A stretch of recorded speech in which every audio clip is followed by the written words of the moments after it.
Good day everyone, my name is Sophia Jolene A. Miranda and I am the second discussant of Group 5.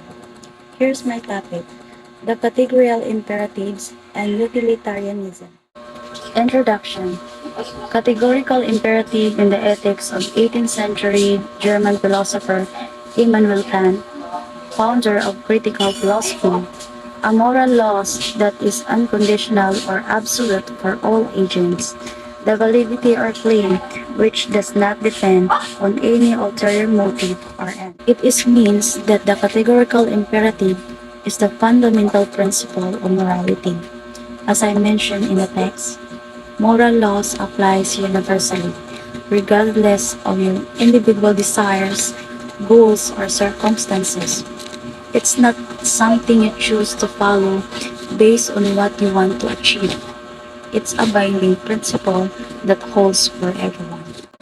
For example, you find a wallet on the street with significant amount of money inside, and you about to question yourself. What would happen if everyone in the world act in this situation the way I am about to act?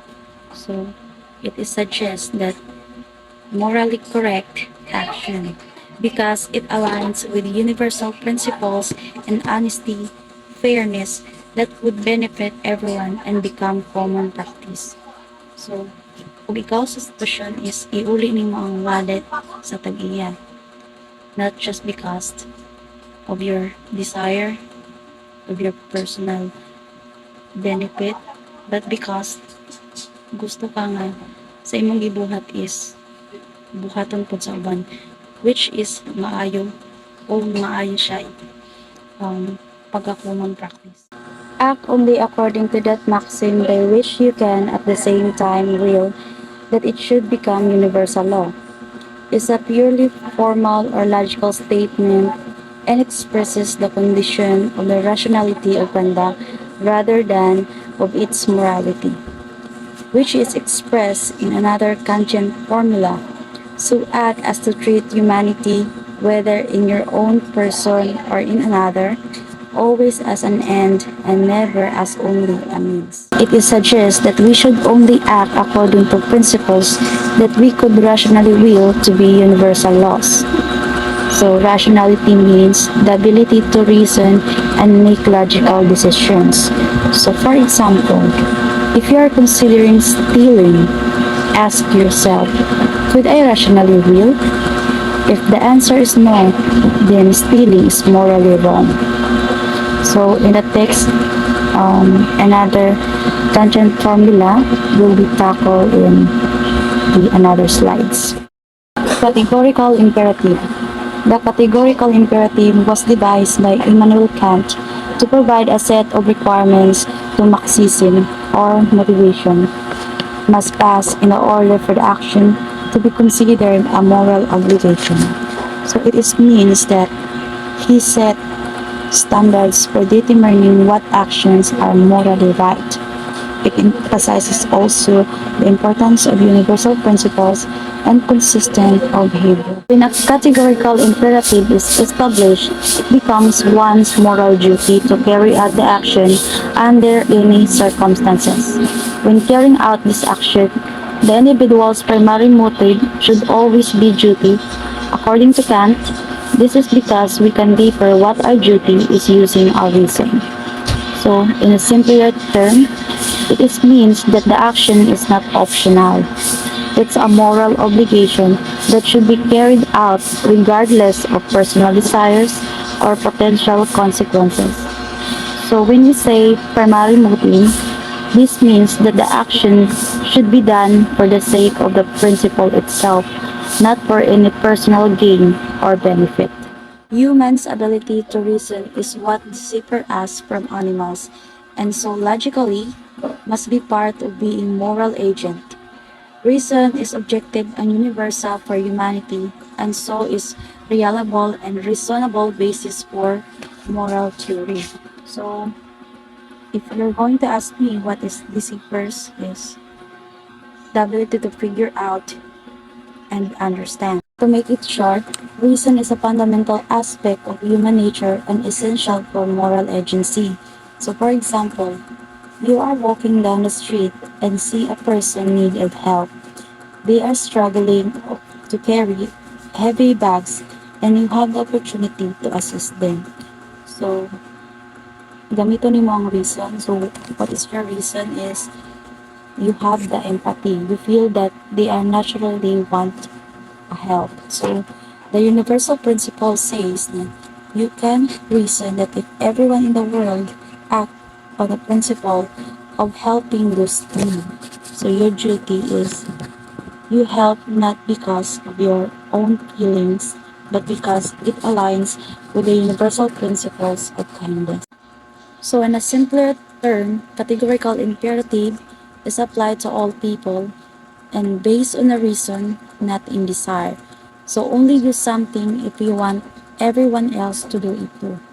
So, magbuhat kang tama kung gusto sabihin mo ang uban, magbuhat sad sila tama. Categorical imperative is determined by referring to the three formulations, namely, number one, formula of the law of nature insists that we should act only according to that maxim which could be universalized. This means that we must be able to universalize a principle without contradiction. If this is not possible, we can logically assume that the act is immoral as if it's counter to reason. When we say maxim, it is a personal rules of action. So, if maxim leads to contradiction when universalized, then it's not morally accepted principle. For example, if your maxim is, I will lie to get what I want, so the concept of truth would collapse, so it is not morally accepted. Another example, I will help others in need when I am able. So if everyone followed people were likely to help others, then the world will be better. So this maxim is morally accepted. So example number 3, breaking promises for my personal benefit. So this concept, the promising would become meaningless. So your maxim is not morally accepted. Moral action is one of whose underlying principle can be consistently applied by everyone without leading to a logically contradiction. If a rule is not universally valid, then others will not be free to act for the same moral principles. Kant strongly believed that autonomy and freedom were essential to being a moral agent. So autonomy means is make own decisions or self-given laws. And freedom is essential for us for being a moral agent. Number 2, the formula of end itself ensures that we never treat others or oneself merely as means but only as an end. To use someone merely as a means to some other end is to exploit their rationality, and we should value everyone as rational being. So it is means that we should always respect and inherit the worth and dignity of every person. We can't use people solely to achieve our own goals. We must also consider their well-being and autonomy. So, for example, treating the employee as a valuable person with needs and rights, not because of needs to production. 3. Formula of a kingdom of ends asks for us to act as if a legislating member in the universal kingdom of ends. The kingdom of ends is a world in which everyone acts from categorical imperatives, and although we may not live in this world, we must act as if we are.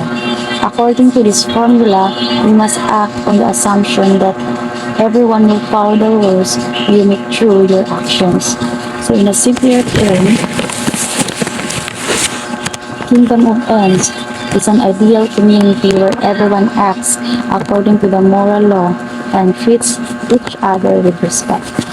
It is always considering the impact of our actions on others and upholding the dignity of all persons. So for example, positive examples is participating in democratic processes. So example number two, which is negative example, supporting policies that discriminate against certain groups or people. Utilitarian philosophy. Utilitarian philosophy is a philosophical view or theory about how we should evaluate a wide range of things involved choices that people face.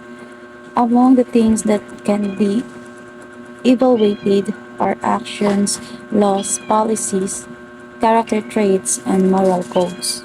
Utilitarianism means the morally acceptable behavior will not harm others, but instead happiness or utility, the greatest good for the greatest number of people. This perspective was developed by Jeremy Bentham and John Stuart Mill, two prominent figures associated with the development of utilitarianism. So Bentham was considered the founder, and John Stuart Mill refined and expanded upon the theory. Utilitarianism is a form of consequentialism because it rests on the idea that it's the consequences of the result of actions, laws, policies, etc. that determine whether they are good or bad, right or wrong.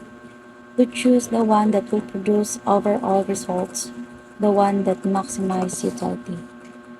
The view that morally right action, the action that produced the best. So like for example, you find a wallet containing significant amount of money and owner's identification. So you choose to return the wallet as the overall happiness of well-being. So the key is to carefully consider the potential consequences of different actions and choose the one that maximizes overall happiness or well-being. Conclusions. Categorical imperatives emphasizes moral duties and principles regardless of consequences. Utilitarianism, conversely, focuses solely on maximizing overall happiness or well-being, making consequences of actions the ultimate determinant of morality. While seemingly opposed, both frameworks aim to guide ethical decision making, albeit through fundamental different approaches. So, as the quote of someone says, the moral path requires both a commitment to universal principles of right action and truthful consideration of the consequences for the greatest good. So that's all. Thank you.